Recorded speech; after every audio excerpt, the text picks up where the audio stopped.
them all what I'm made up. Strut down the hall, won't stop till I get enough. Okay, let's unpack this. Cristiano Ronaldo.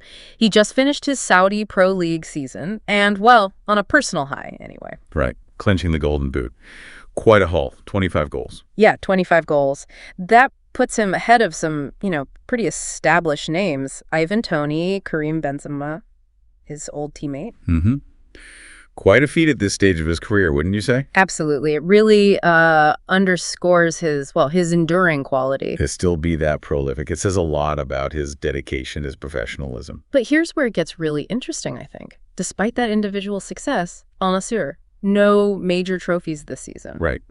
And there's even this extra layer, isn't there? They might not even qualify for the AFC Champions League. Depends on Al Qataiyeh in the King Cup.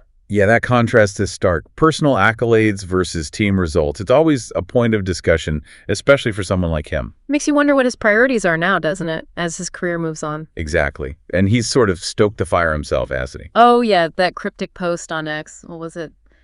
This chapter is over. The story. Still being written, grateful to all. Something like that. Yep. And, crucially, his Al Nassr contract. It's up this summer. And a silence. Oh. No word of an extension. So naturally, everyone's asking, right, what's next? The speculation machine is in full swing. Well, a post like that is rarely just, thrown out there. It acknowledges the end of something, but definitely hints at a future. Leaves the door wide open. Uh-huh. And fuels all the rumors. Yeah. Especially given the contract situation. Okay, so for this deep dive, we're going to try and navigate some of that speculation.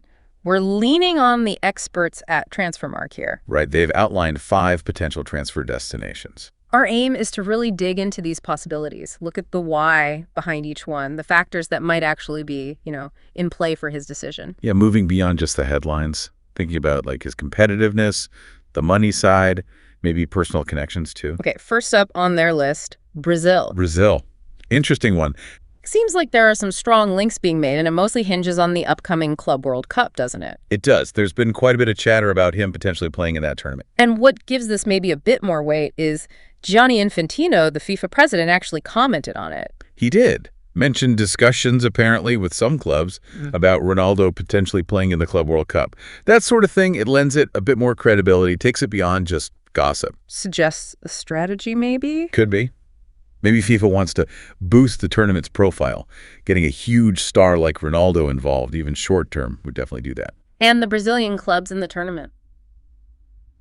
Let's see. Botafogo, Fluminense, Flamengo, and Palmeiras. 4 big names.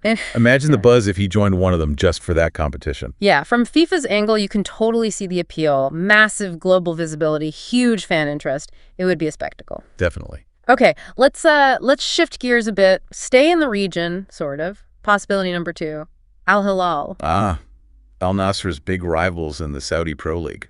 Now, the money factor is huge here, isn't it? Transfermarkt points this out pretty clearly. It is. His current wages are, substantial. A move outside the Middle East likely means a big pay cut, unless he's willing to take one. Which seems unlikely. You'd think so. Staying in Saudi Arabia, moving to a club like Al Hilal financially, that makes a lot more sense. It avoids that whole issue. And there have been reports before, haven't there, that Al Hilal were interested in him previously. Yes, they were linked before he joined Al Nassr. Plus, you have that sort of centralized contract system in the Saudi league. Right, which could make a big move like this easier to pull off. Potentially, yeah. The league itself kind of plays a role in these deals, especially for the marquee players. They want to keep star power high. Facilitating a move between 2 top clubs for Ronaldo is not out of the question. And crucially, Al Hilal are also in the Club World Cup. Exactly. So if that tournament is a major driver for him, Al Hilal offers a way to play in it while potentially maintaining his salary level. Makes it a very distinct possibility. Okay, let's head across the globe now. North America. Option 3, Monterrey in Mexico. Monterrey. And again, the big connection seems to be The Club World Cup. You guessed it. They're representing Mexico, not just in the expanded one next summer, but the upcoming one too, starting mid-June. But there's another angle here, a personal one. Ah, yes, the Sergio Ramos connection. His old Real Madrid teammate. They won pretty much everything together. Ramos joined Monterrey last season. That's a really interesting element. They obviously have a very close relationship from their Madrid days. Having a trusted friend, a familiar face in the dressing room, That can be a big pull when you're moving to a new league, new country. Definitely a factor to consider. Okay, now for something, well, a bit out of left field, maybe. Number 4. CR7’s in Tunisia. Right. Transfermarkt themselves called this one incredibly unlikely. But it was mentioned in an AS article, so, we should probably cover it. Seems like this possibility is tied almost entirely to the Club World Cup speculation again. And Infantino's comments may be boosting that idea. The thinking would be, a super short-term move. Just for the tournament. That seems to be the only logical way it could happen, purely to get him into the Club World Cup. And the financials really tell a story here, don't they? They really do. CR7’s entire squad market value, it's under 20 million. While Ronaldo, even now, his individual value is pegged around 12 million by Transfermarkt. Yeah, and their most valuable player is apparently worth less than 2 million. It just highlights the massive economic gap in world football. It really does. Makes the whole idea seem, highly improbable, like they said. Feels more theoretical, driven solely by that Club World Cup angle, rather than a realistic career move. Okay, finally, destination number 5.